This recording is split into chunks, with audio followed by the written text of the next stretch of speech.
యేసుప్రభు అంటున్నాడు, తోమా, ఈ రోజు నుండి నీవు అవిశ్వాసిగా ఉండక, సందేహపడకు. నువ్వు ఎందుకు తెలుసా? చూసి నమ్మినవు నువ్వు. ఈ రోజున చూసి నమ్మిన వాళ్ళకంటే చూడక నమ్మిన వాళ్ళే ధన్యులు. నా మేలు పొందుకొని నమ్మినవు, మేలు జరుగుతుందని వస్తున్నావు, కార్యాలు జరుగుతున్నాయని వస్తున్నావు, ఏదో అవసరం ఉండి వస్తున్నావు.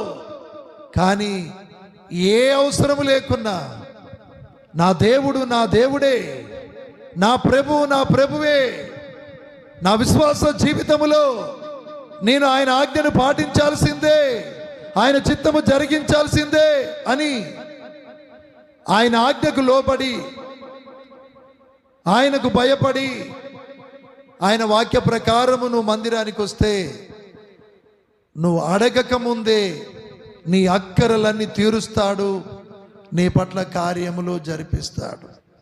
యేసు నామానికి మహిమ కలుగునుగాక. చూసి నమ్మిన వాళ్ళకంటే చూడక నమ్మిన వాళ్ళు ధన్యులు.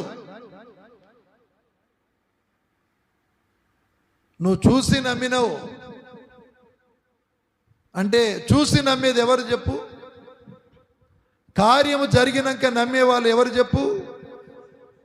అవిశ్వాసులు. కొంతమంది చూడండి, నేను ప్రభువుని నమ్ముకున్నా, నాకు నా కుటుంబానికి ఏది అవసరమో ఏది అక్కరో నా దేవునికి తెలుసు, వారం రోజులు పని చేసుకుంటా, ఆదివారం ఎవరు చెప్పకున్నా, భక్తుడైన దావీదు అంటున్నాడు కీర్తన 122లో, యెహోవా మందిరమునకు వెళ్ళుదము అని జనులు అనినప్పుడు నేను సంతోషించి తిని. ఆయన కాట ఇవాళ ఆదివారం, ఇవాళ అమావాస్య ప్రార్థన ఉంది, ప్రార్థనకి వెళుదామని ఎవరైనా అన్నప్పుడు వెంటనే అతని ప్రాణము ఉవ్విళ్ళూరిపోయి గంతులేసేదాట. దేవుని మందిరం అంటే అంత ప్రేమ ఆయనకు. అందుకనే ప్రపంచంలో ఆయన ఒక్కడే గొప్పోడైపోయిండు.